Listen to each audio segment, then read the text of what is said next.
What is going on, guys? I'm Nick, and today we're taking a look at a case from Arc. It's going to be the Arc Pulse, and it's one that I was actually somewhat hesitant to cover just because I know a lot of us aren't into these super sleek minimal cases, but it's something that I found really interesting, and I think that you guys will too. So let's go ahead and start with the packaging as always. So right over on the top, you get Arc Pulse, their little logo right here. Making our way to the side, you can see it's the Arc Pulse, and this is the aluminum version. They have a few other versions, one that is stainless steel and another one that's in gold, I believe. Moving our way to the top, just the logo right here. Other side is exactly the same. On the bottom, you just get the logo again. Moving over to the back, you can see how to attach the Arc Pulse, and here are your instructions. You can also scan for instructions down here, and then just a little bit of more information down there. Now let's go ahead and get right into the box. This case is an expensive one. I will go ahead and throw the price up on the screen, but we unbox it and here it is. You can see it is not much. So it's a two-piece case. You can see right there, this is just a very nice packing foam, but we can go ahead and set the packaging to the side. And this is literally all that the case is. It is these two aluminum pieces. They're like anodized aluminum, and I got the black variant, which is super nice. It's definitely a high quality material, but this is your entire case. It is extremely rigid. If we take a look at the lower piece right here on the inside, you get a little bit of Arc branding, Arc Pulse right there with their little logo, and it is an extremely rigid material. As you can see, I'm trying to bend this and there is no flex to it pretty much whatsoever. Same thing with the top piece. See if you try and bend it, even down here where it is just the camera ring. If I try and like flex this, there's nothing that starts to play around with it or anything like that. There is no branding on the top piece, so I guess that's just going to be reserved for the bottom. Something that I was worried about with this case is that I thought all of it was going to be aluminum, including the inside, but there is a like soft rubber layer which is going to keep it from scratching the stainless steel on the sides of the iPhone 14 Pro, which is what I'm going to be testing it on today.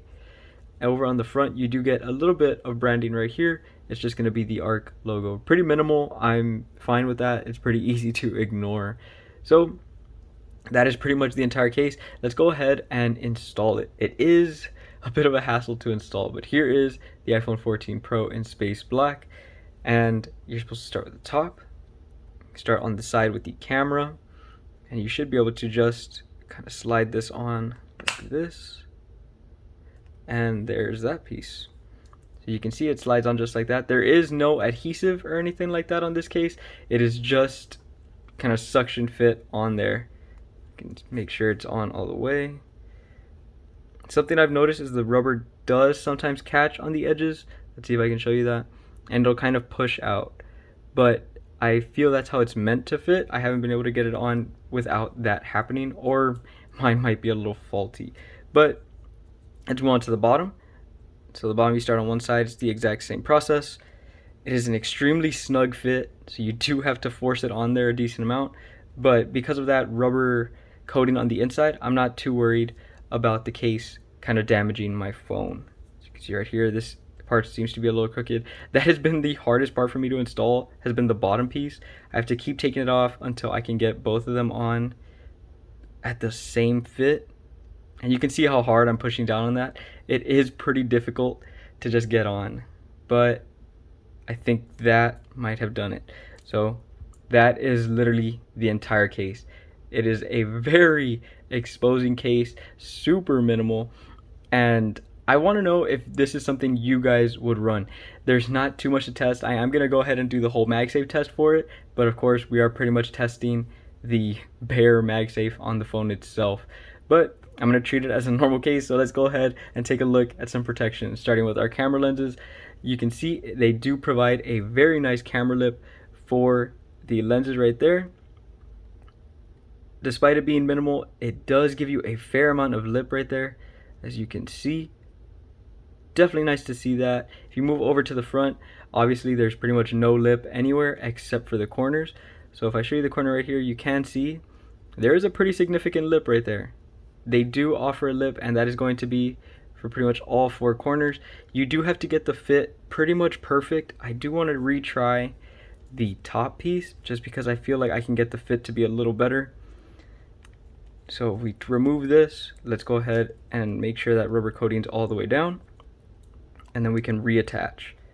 So we're just gonna go ahead and do it like this, the exact same way we did it the first time. Push down just like that.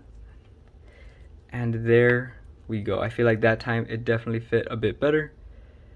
But then again, whoa, this is something I hadn't seen happen. It seems to be lifting up my screen protector, because I do notice that it does come pretty far on to the front lip of the screen.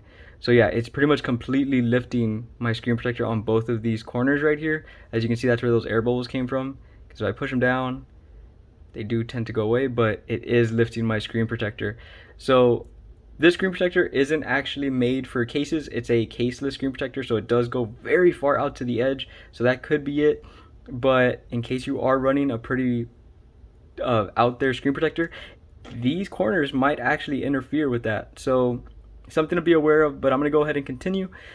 And if you're not running a screen protector, that's obviously not an issue you'll have to deal with. But yeah, I can definitely see that it is lifting my screen protector kind of severely. As you can see right there, that screen protector is completely off of the actual screen of the iPhone. But let's go ahead and look at the lip at the bottom, which is where we left off. You can see there's a significant lip right there, as well as on the other bottom corner right here. Definitely nice to see that at least that is included. And there's not too much else to look at. If we look at all the sides, you can see it is all the exposed sides of the iPhone. So the buttons are the bare buttons. There's nothing for us to test as we normally would. Your stainless steel is completely exposed, so it is going to catch fingerprints. I wiped this phone down before I started filming, and it is already covered in fingerprints. My phone does have a fair amount of scratches on the stainless steel, but of course this case is going to be open to scratching that stainless. Moving over to the bottom, again, there's no cutouts or anything to look at. It is just fully open down there, as you can see. Right there's nothing covering. Same thing on the power button side, completely open, and the top pretty much completely open as well. You only get coverage on the 4 corners. So let's go ahead and test out some MagSafe, because I do have some opinions on it. Starting with the Spigen OMAG ring, as always. Of course, it is just the bare phone, so MagSafe connection is OEM. It's exactly how the phone comes. Super nice to see that. It's going to be pretty much exactly what you'd expect. Super nice MagSafe, nothing interfering. And the rubber material on the back of this Spigen ring has always adhered to the back glass of the phone very nicely. I've actually really loved using this accessory with no case, but that's going to be that. Now we're going to test some wireless charging, as well as a little bit of strength with the MagSafe battery pack from Apple. We're going to snap this on, and then you can see it is wireless charging compatible, but this is where I start to have some opinions. So it doesn't interfere over here on the top. It is pressed against the camera lip, but my issue is down here at the bottom. So since this case comes up so far at the bottom of the iPhone and there's nothing in the middle, it has this kind of angle that it catches, because the battery pack or any larger MagSafe accessories will interfere with this metal piece down here. And that's that the Apple battery pack is one of the smallest I own. So even though it is a smaller one, it still interferes. Any other battery pack I have is actually longer than this one, so it comes down farther and it's going to have an even bigger interference. It does still charge, so if you're using like the regular MagSafe puck, which is just the circle, that is going to be fine. That'll work fine. But something like a battery pack is going to have that interference, and it is not going to have a whole lot of strength. So if I try, yeah, that simple snap just knocked it off. Pretty much any kind of bump. This is one of those cases that I'd say, if you're running these kind of accessories, even be careful taking it in and out of your pocket. You might drop your battery pack. And that is where we're going to test the Apple leather wallet. This is something that is kind of a deal breaker for me. As soon as you snap it on, of course the phone is going to detect it just fine, but you're going to get that same issue that you had with the battery pack. As you can see, it comes down and it just hits that metal bar. And this one, I'm not really sure how they could fix this or how they could mitigate this. It's just part of the design.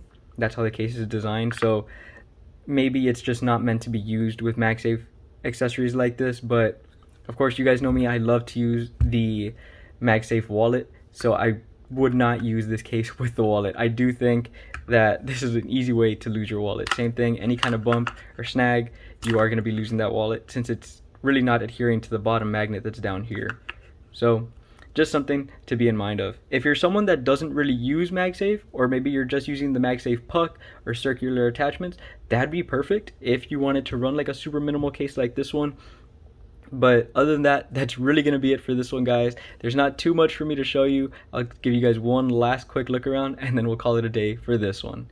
So looking at our camera lenses again, you can see right here, that is probably the most protection on the entire case. Your camera lenses are protected. Other than that, there's really not too much going on. You do get a decent lip. Of course, my screen protector is being lifted on the top two corners for some reason. It's not really happening at the bottom, but down here you can see you do get a decent lip, so you don't have to worry about your screen protector too much placing it down on a flat surface. And over on the back, I do want to go ahead and test out the wobble test because it doesn't seem to have any extra lip. So there's a tiny bit of wobble, but definitely not nearly as much. You can see the screen protector like bubbling over the top. Not as much as some other cases. Most of it is pretty flat. So there is minimal wobble if that's something that does interest you. And I know a lot of people are not going to like this case. There's pretty much no protection. It's not going to protect against drops on uneven surfaces. Flat surfaces, I'd actually trust this case. I like the material on the inside. That rubber material feels very impact absorbent. Other than that, let me know what you guys think about this case. Would you guys like to see more really minimal cases like this, or do you guys just want me to completely skip them? Let me know in the comments down below. Be sure to hit that like button if you enjoyed it. Remember to subscribe if you want to see more. I'm trying my best to put out a ton of videos like this. And of course, that iPhone 15 drop is right around the corner, and I'm going to keep pushing them out. So that's it for this one, guys. I will see y'all in the next one.